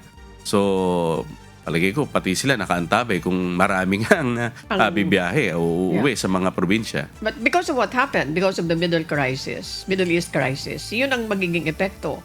Kung ini-expect nila na marami, ito naman ang binabanggit ng karamihan na naririnig natin. Mas gugustuhin nila na hindi umuwi kasi nga napakataas noong pamasahe. And we are expecting another set of increase. So yun ang tinitingnan nila. Pinaplano at iniisip. Yung iba naman, they finalize it already na ay hindi ako uuwi. At hindi natin may iaalis talagang ganun dahil pataas ng pataas ang presyo ng petroleum products at kade-kade na kasi yan Ani, di ba? Talagang pagka tumaas yan. Naman po yan. Yung mga pangunahing bilihin. That's correct. Ang dami talagang maapektuhan. Pagka sinasabi nila, yung pagtaas kasi ng presyo ng mga kuring produkto ng petrolyo ay nag-create yan ng massive chain reaction. Sinasabi nila kung ikaw ay yung inflation, yung pagtaas, yung mga logistical costs, pag binyahe mo yung isang product, let's say for example, Baguio going to Manila, mag-i-incur yun ng dagdag sa pasahe. So papasa naman yan doon sa mga consumers. Yung presyo ng produkto mo, mas mataas na rin. Ano pa yung pwedeng i-create niyan? Ang sinasabi nila, massive talaga yung reaction niyan. Ano pa? Pwede din yan mag-create ng wage hike pressure. Yung mga manggagawa, sasabihin nila, yung pamasahe tumaas. Di ba po? Pag tumaas, apektado kami. Kailangan mag-isip din kayo para kami ay bigyan nyo ng pagkakataon na itaas nyo yung sahod namin. So, anong epekto nito? Di ba? One time, meron tayong na-interview dito. 80% ng SMS or 90% ang mga yan. Kung i-demand mo ng increase ng kanilang wage, baka may magsara. So magkakaroon tayo ng dislocation naman ng mga workers natin dahil para lang sila makatupad, baka mag-create naman yan ng pagkatanggal ng mga empleyado. Kaya ang daming posibleng maging epekto nito. Ang isa pa, halimbawa, merong gustong umuwi sa kanilang probinsya. Wala namang biyahe. Wala namang mga pampasaherong jeep papunta ng, halimbawa, papunta ng bus terminal o kaya yung bus. Nabawasan din yung pagbiyahe papunta naman sa mga pantalan o sa paliparan para sila makaalis. Ano kaya ang hakbang ng pamahalaan? Meron din bang libreng sakay para doon sa mga yon. Well, doon sa umpisa pa lang, di ba, yung kanilang alternative support ay magkaroon talaga ng mga dagdag na mga libreng sakay. I don't know if still happening this time, yung mga dagdag na libreng sakay, na malaking tulong yon. Pero kailangan mo dito yung tulong ng local government unit. Kasi yung national government ay mayroon naman silang pwedeng maibigay siguro, pero I do not know kung sasapat ito. Kaya yung LGU is very important na dapat mayroon sila ditong tulong. Alam mo, meron tayo narinig, di ba? Nakikita natin, libreng sakay sa jeep, libreng sakay sa bus, magkaroon kayo ng libreng sakay sa barko at libreng sakay sa aeroplano. I do not know. I think that's a very good suggestion. Ilang pasahero ang pwede mo ma-accommodate ito? Kasi meron yun lang talaga yung bakasyon na hinihintay nila eh. Yung ngayon paparating na ito eh. Dahil yung ibang bakasyon, di na sila umuuwi. Dahil mas pinaghahandaan nila ito. Kaya lang, meron nga ganito nga nangyaring gulo sa gitnang silangan. Kaya apektado ang marami. At saka isa pa dito, kung sinasabi kung narinig mo na kailangan mag-provide ng libreng sakay sa barko, that's a good suggestion dahil syempre, kung may mga emergency cases dyan, medical concerns, yung pagbiyahe nila, malaking tulong yan. Di ba? Oo, pero magpaalala pa rin tayo, Ani, sa mga kababayan natin na sa kabila ng mataas na presyo ng gasolina at mga bilihin, mag-ingat po kayo sa inyong mga pagbiyahe, lalo na may mga scam, yung mga magbabakasyon, yung binalita natin kanina, Ani, na merong mga scammer talaga eh. Ako nga, muntik na rin madali doon. Oo, yung mga gusto mong magbakasyon, magsesend sa'yo ng picture, may makakausap ka. Kaya lang, pagka marami kang tanong kagaya no, paano ako magbabayad? May Gcash kami, pwedeng hotel yun ngayon, sabi nung nakausap ko na mismo yung talagang doon sa hotel, wala po kaming ganun, hindi kami nag-ano ng Gcash. That's correct. Alam mo, dito sa Action Center, meron kami mga na-encounter na ganyan. Nag-click kasi siya ng link and then later on, nagbayad. Wala siyang masyadong, kasi she was in a hurry. Excited siya. May discount. Discount pa. Kailangan, may period. Kailangan makabayad ka ng ganito. Otherwise, sa susunod, pag natapos na yung period na yan, hindi ka na pwedeng i-accommodate. No more. Hanggang doon lang yung kanilang promo. So, agad-agad siya nagbayad. And what happened? Hindi pala. So, ikaw kung muntik-muntik ka na, salamat sa Diyos kasi hindi natuloy. Pero ito natuloy. Natuloy. So, nahihirapan siya kung paano niya makukuha ulit kasi hindi niya na maapuhap. Mahirap na yun. Yung contact na yun. Mahirap na. So again, mag-ingat lang doon sa ating mga kababayan, especially yung mga talagang determined na magbakasyon. Oras natin sa buong kapuluan, 6:02 na po ng umaga, Philippine Standard Time. Sa gitna na nagpapatuloy na labis na pagtaas ng presyo ng mga produktong petrolyo, maraming mga driver at operator ang nahihirapan sa maghapong pamamasada. Kaya lamang, hindi naman sila kumikita at wala naman may uwi sa kanilang pamilya. Pero mayorya sa kanila ang hindi na kinakayang mamasada dahil halos sa diesel na lamang napupunta ang kanilang kita. Ngayong araw, pangungunahan ng Transport Group na Alliance of Concerned Transport Organization o ACTO ay sasagawang Transport Holiday. At para talakayin yan, makakausap natin ngayong umaga si Mrs. Ma'am Liberty De Luna, ang National President ng ACTO. Magandang umaga po sa inyo, Ma'am De Luna, at maraming salamat po sa inyong pagpapaunlak sa amin ngayong umaga. Magandang umaga din po sa inyo, Ma'am Rentoy at amigo Sherwin, at sa inyong palatuntunan, Luzon, Visayas, Mindanao. Good morning po. Okay. Ang unang tanong po namin, Ma'am Liberty, ano po ba itong transport holiday na gagawin ng ACTO today? Ito po ba ay isang araw lang o magpapatuloy pa sa mga susunod na araw? Ito po ay isang araw lang ang aming United Transport, 86% consolidated, ma'am, in titles nationwide. Ito po ay nakasako po dito ang mga federation ng ating cooperatives, ang NFTC at iba pang mga cooperatives, korporasyon. At ang ACTO po ay nagsanib puwersa na po kami lahat dito para maparating po namin sa ating mahal na Pangulong Marcos ang aming hinaing. Dahil dito sa pagtaas ng ating mga fuel subsidy, fuel hike increase at ang hiningi po namin dito ay fuel subsidy, ayuda from DSWD, service contracting at ganoon din po sa moratorium, lalong-lalo na po dito sa mga nakautang na po na mga naka-modernize na po na mga sasakyan, yung mga ating mga cooperative at corporation na sana po magkaroon po kami ng parang kasunduan dito sa ating gobyerno na kahit na 3 buwan ay bigyan kami ng panugit o 6 na buwan na wala mo ng amortization na magaganap at dahil nga hindi po namin talaga kakayanin sa sobrang mahal po ng diesel at yung iba naman ay mga UV, mga gasolinila talagang hindi po namin kayang magbayad ng amortization sa ngayon. At ang ginagawa na po lang namin at parang umiikot na lang kami ng 2 beses o 1 beses para lang kumita at may makain po kami sa aming hapagkainan. Yun po ang aming ginagawa. At nananawagan din po ako sa pamagitan ng inyong palatuntunan na sana yung ating mga operators nationwide ay magbaba ng kanilang mga boundary para ma-met po ng ating mga drivers kasi yung mga drivers po ang bibili ng diesel dito, ng gasolina, at nagbabayad pa po kami ng mga boundary sa aming mga operators. Kaya nananawagan po ako sa ating mga operators na sana babaan na muna po nila ang kanilang mga boundary para makabiyahe po ang ating mga drivers nationwide para pang-araw-araw na pangangailangan din nila. May nagpapaaral din po sila ng mga bata, ng mga sa college, sa high school, sa elementary, at ganoon din po sa pagkain na sabay po silang makakakuha ng kahit konti. Kasi ma'am, ang kinikita na lang po namin ngayon 150. Minsan 250. Conforme po sa biyahe. Maghapon ma'am yun 10 hours or 8 hours sa isang drivers po. Ang ginagastos mo nila sa diesel ma'am, 3,000. Kaya 2,500. So wala na po talagang hindi po kaya talaga dahil sa sobrang mahal ng ating fuel po nationwide.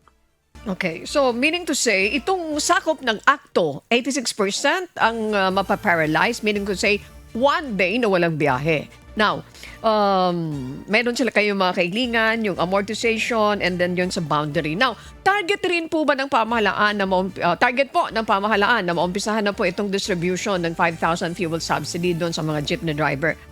Masasabi niyo po ba nasasapat ito sa inyong estimate? Mga ilang pasada lang ito kakasya, itong 5,000 subsidy? Siguro ma'am, ito magagamit namin ng mga 2 pasada ng tuloy-tuloy po ma'am, talaga maiikot. Yun po yan, 2 o 3. It depends po sa ikot nila. Kung makakatanggap po tayo dito, maraming salamat po sa ating Presidente Marcos at ganoon din po sa ating DSWD.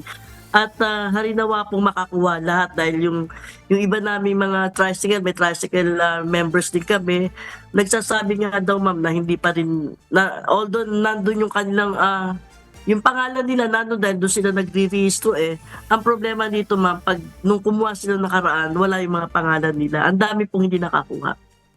Now, ano po yung reaction niyo ma'am Liberty sa ginagawang suspension o sa ginawang suspension ng Pangulo sa nakatakdasan ng fare hike? At kung kayo po ang tatanungin, nasa magkano po ba ang dapat na idagdag na sa ngayon, magkano yung dapat idagdag doon sa pamasahe?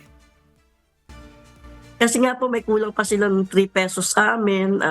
Nag-file po kami 2 years ago ng per increase ng 5 pesos. Yung provisional per increase na 2 pesos ay nakuha na namin. So may 3 piso pa po sila.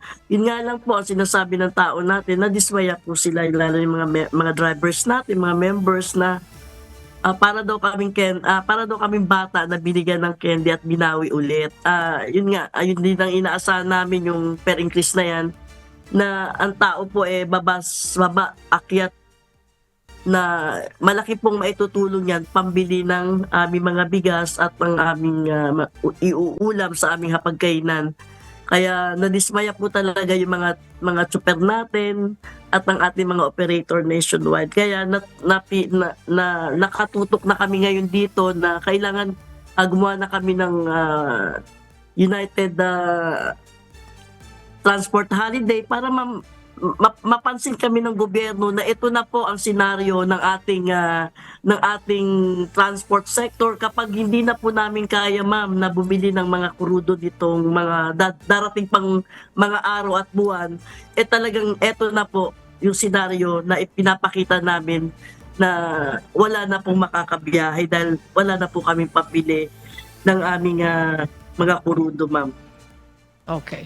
Ma'am, reaction nyo dun sa panukalang emergency powers na ibibigay kay PBBM para bawasan o suspindihin ang excise tax dito po sa Langis, Ma'am Liberty? Ma'am, hinintay po namin yan na sana nabigyan na rin po siya ng ating mga congressman ng special power at yun sa Senado. Sana po madaliin niya po to dahil mamamatay na po ang hanay ng transport sector at talagang naghihirap na po kami. Halos wala na po kaming kakainin. At isa pa, hindi naman doon sa pagtaas ng pamasahe nagtataas yung mga bilihin. Dito sa pagtaas ng ating diesel, nagmamahal po yung mga bilihin. Sumasabay po yung mga bilihin sa pagtaas ng ating mga diesel. Yun po yan, ma'am. Ma'am Liberty, para lang klaro sa ating mga kababayan, ito pong transport holiday ay talagang hindi papasada ang mga jeepney driver? May mga gagawin pa rin po ba kayong programa sa mga susunod na araw? Nakatulad dito? Siguro, ma'am, wala. For now, wala naman po. At ito po ay silent United Transport Holiday ang ginagawa po namin. At sana maintindihan kami ng ating Presidente Marcos, ng ating DOTR, ng ating LTFRB na ito kami. Marami na pong hindi nakakalabas dahil sa sobrang mahal ng bilihin at ang hiniling po namin dito sa presidente natin na magkaroon ng concrete solution para doon sa lahat ng nangyayari ngayon para sa hanin ng transport sector, ma'am. Okay. At this point, Ma'am Liberty, ano yung mensahe nyo sa gobyerno at maging sa publiko? Sa ating gobyerno, sana maintindihan nila kami at ito na po ang senaryo na mga darating pang mga araw o buwan kapag hindi po natigil po ang pagtaas ng ating diesel sa pandaigdigan at dito sa Pilipinas, hindi pa man talagang patay na po kami sa aming mga pagbiyahe namin. Wala po kami talagang kinikita at hindi man aminin namin o aminin man namin ibungguman namin ang aming mga ulo sa pader, talagang pong wala po kaming kikitain, ma'am. Paano kami lalabas kung nadudugi na po yung hanay ng transport sectors, ma'am? Mas maigi na lang na magpahinga muna kami habang naghihintay ng pagbaba ng diesel. Kapag dumating po ang panahon na yun, eto po yung senaryo. Kaya pinaparating po namin sa ating gobyerno na ang United Transport na to 86% na nakakonsolidate, ito po kami. Yan po ang mangyayari kapag nagtuloy-tuloy po ang pagtaas ng ating mga diesel sa mga petrolyo na kinukunan natin ng ating mga langis. Okay. Maraming salamat po, Acto National President, Ma'am Liberty De Luna. Gandang umaga po. Salamat po and God bless you po. Thank you. Hataw Balita ngayon. Samantala, dumadaing ang ilang mga driver ng mga pampublikong sasakyan na labis nang nahihirapan dahil sa sobrang taas ng presyo ng langis. Ang ilan sa kanila todo diskarte ang ginagawa sa pamamasada upang kahit papano ay may maiuwi pa rin ng kahit pangkain para sa kanilang pamilya. May humahataw na balita si Joan Nano. Ngayong mag-aapat na linggo na ang tensyon sa Middle East at wala pa ring senyales na magtatapos na ang gyera. Patuloy pa ring nararanasan ang hindi pangkaraniwan na labis na pagtaas ng presyo ng mga produktong petrolyo. Dahil dito, umaaray na ang mga motorista, lalo na ang mga driver ng mga pampublikong sasakyan na sa pamamasada nakasalalay ang kabuhayan. Gaya ng jeepney driver na si Mang Ayan, halos pangkain na lamang anya ang kanyang naiuuwi sa maghapong pamamasada. At para makatipid, tsinatsaga niyang pumila ng mahaba sa terminal upang hindi maaksaya ang kanyang diesel. Hirap na po. Para po yung pasero sa lang po ang tinutulungan namin. Nakakatawid pagkain na lang po sa maghapon. Ito lang po, saka po yung operator. Tataas po ng diesel. Pila-pila po kami kahit sobrang tagal po. Hindi na po kami may scared na po. Yung takbo lang po ng takbo sa biyahe kasi po napakalas po talaga ng diesel. Nananawagan ito sa pamahalaan na sana ay aprubahan na ang dagdag pasahe na malaking tulong para sa kanila. Tulad ni Mang Ayan, problemado rin ang motorcycle rider na si Wilbert dahil halos sa panggasolina na lamang rin napupunta ang kanyang kinikita. Pilit rin niyang tinitipid ang kanyang konsumo sa gasolina upang hindi masayang ang kanyang pamamasada. Ang hirap na po bumiyahe. Minsan yung kinikita namin po parang napupunta lang sa panggas. Pagtitipid, wala, ganun lang sir. Kung saan po kami nag-drop, doon lang. Maghintay na lang kami ng pasero doon. Kasi kung gagapang po kami ng ang laki rin ng nababa sa aming gasolina, 20 pesos. Tapos wala pa rin namang makukuha pasero. Nahihirapan na rin ang delivery rider na si Mang Ricky dahil sa kabila ng ginagawa na niya ang lahat ng paraan upang makatipid, sadyang maliit na lamang ang naiuuwi niyang kita para sa pamilya. Halos wala nang may uwi. Konti na lang ang kita. Labas ang gasolina. Katulad ngayon, mataas, 400. Kita sa 1,000, na lang, 600 na lang may uwi. Lahat ng pagtitipid sir, ginawa. Pag nasa stoplight, patay ang makina para makatipid sa gasolina. Kahapon muling sinamantala ng ilang mga motorista ang pagpapakarga ng langis bago ang inaasahang panibagong serye ng mega oil price hike ngayong linggo. Joan Nano, humahataw sa balita ngayon. Weather News. Alamin na po natin ang magiging lagay ng panahon sa iba't ibang bahagi ng bansa ngayong araw ng Lunes, March 23. Panoorin po natin ang update mula sa Pag-asa Weather Forecasting Center. Ihahatid po ni Pag-asa Weather Specialist Alzar Aurelio. Good morning. Ngayon nga ay araw ng Monday, March 23, 2026. Nakaranas po tayo ng mainit at malinsangan ng panahon dahil pa rin sa easterlies. Itong easterlies ay base sa ating mga data o analysis, magpapatuloy ang epekto nito sa ating bansa sa susunod na 5 araw. Sa kasalukuyan, inyong papansin, wala tayong binabantayan na LPA o bagyo sa loob at sa labas ng ating Philippine Area of Responsibility. At sa lagay ng ating panahon, maganda at maliwasang panahon ang ating inaasahan sa buong bansa. Asahan din ang mainit at malinsangan na panahon dahil sa easterlies. Itong mainit at malinsangan na panahon ay mararamdaman natin lalo-lalo na sa tanghali o sa hapon. Sa Metro Manila, ang inaasahan ko natin pinakamataas na temperatura ay aabot ng 31 degrees Celsius. Pero, ang pinakamataas na antas ng temperatura ang inaasahan ngayong araw aabot ng 34 degrees Celsius doon po sa Davao City at sa Zamboanga City. Asahan po natin ng mga isolated na mga pag-ulan dulot ng thunderstorm sa bandang hapon o sa gabi. Kahapon, ang pinakamataas na heat index ay umabot ng 39 degrees Celsius doon po sa Langranja, Carlota, Negros Occidental at sa Cotabato City. Sa Metro Manila, umabot ng 34 degrees Celsius.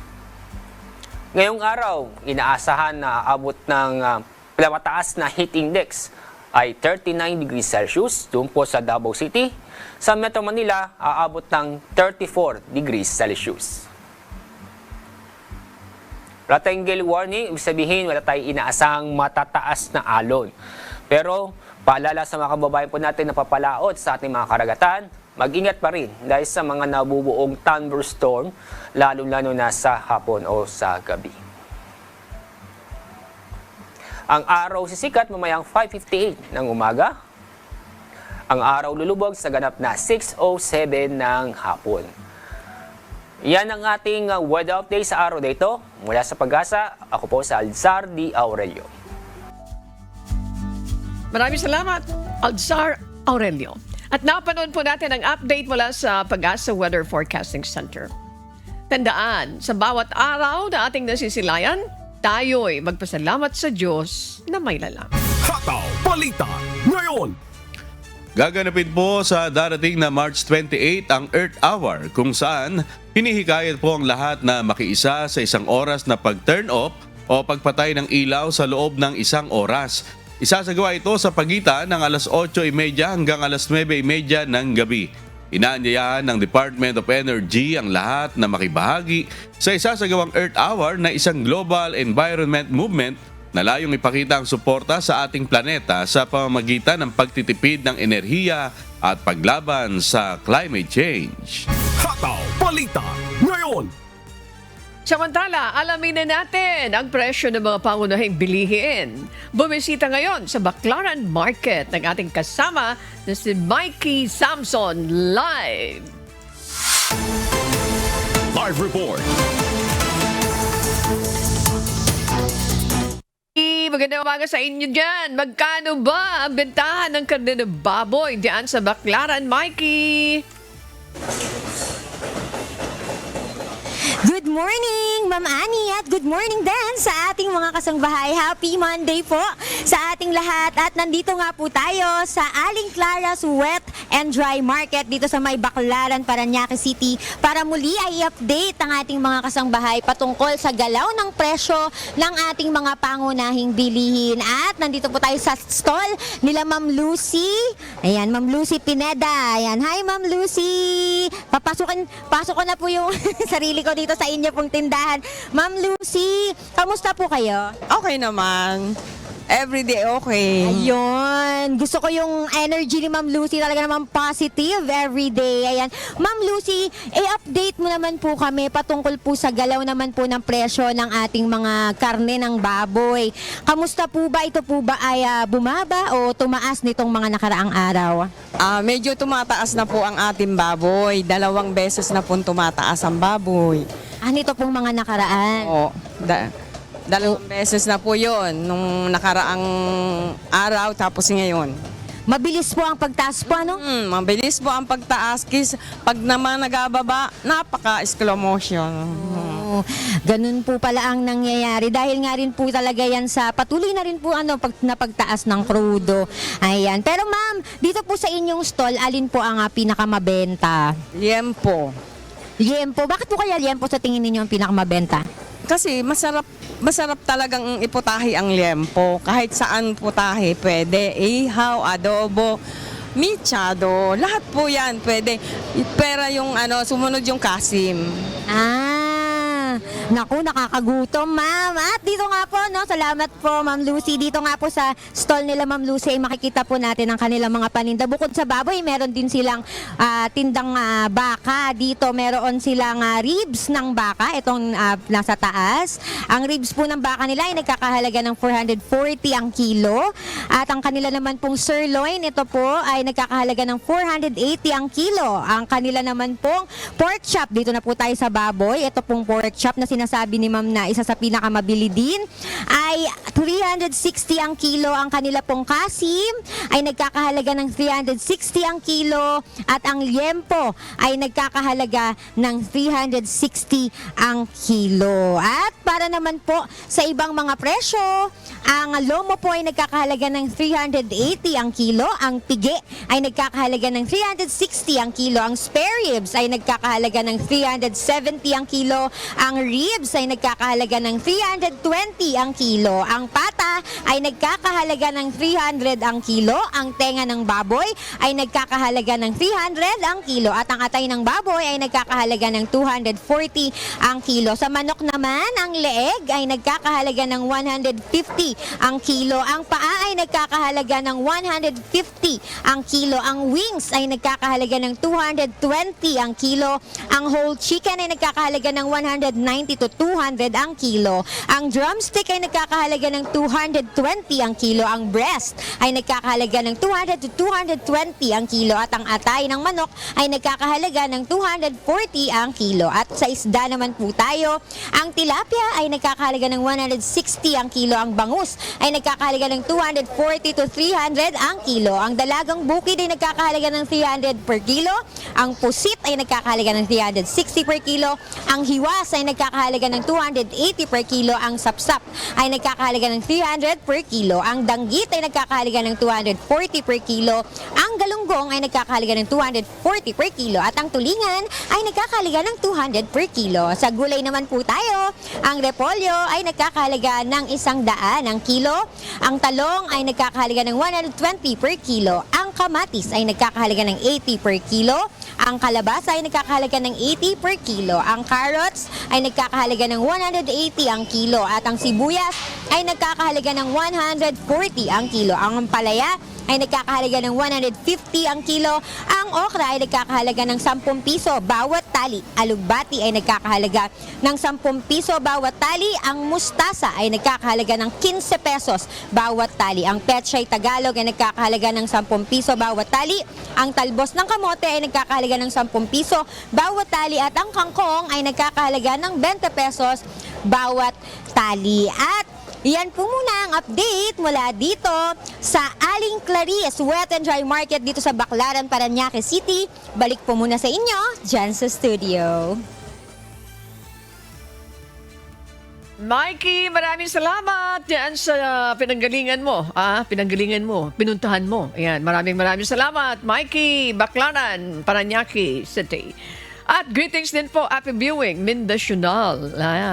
MCJ Mothers and Marshall ng Baclaran, Jodren, Alex, Josa, and Lito. Yan, yung ating team. Samantala. Sports News.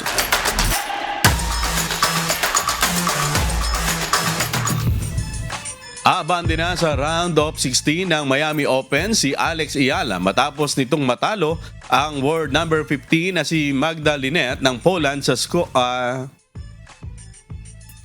Miss Corre.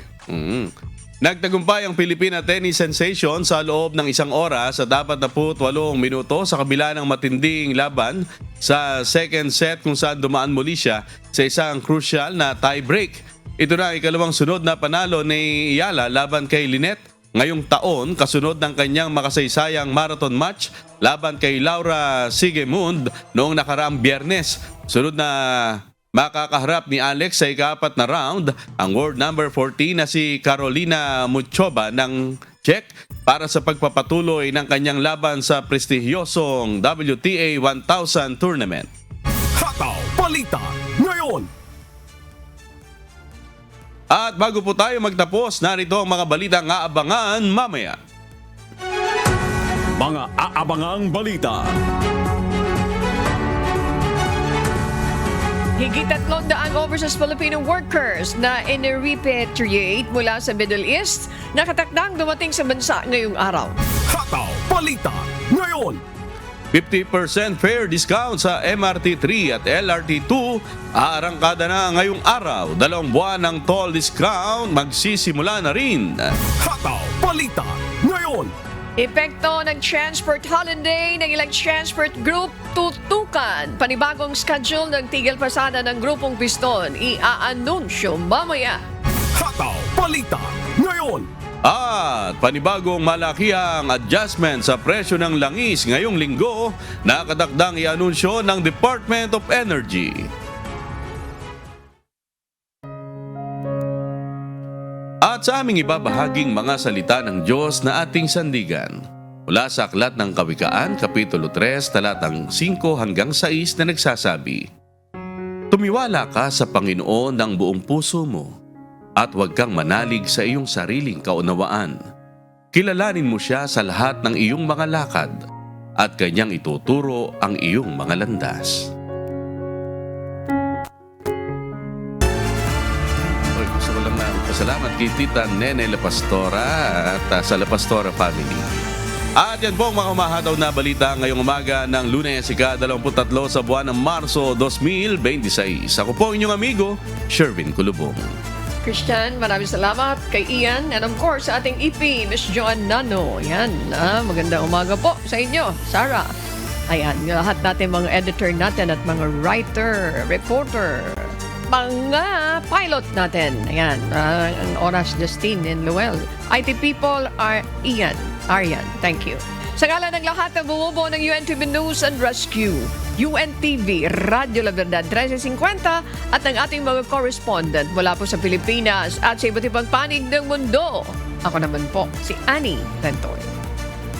At dito sa UNTV at UNTV, Radyo La Verdad 1350. Diyos ang aming sandigan, serbisyo publiko ang aming pinahalagahan. Standby po! Susunod na ang Good Morning, Kuya! Salamat po sa Diyos at magandang umaga!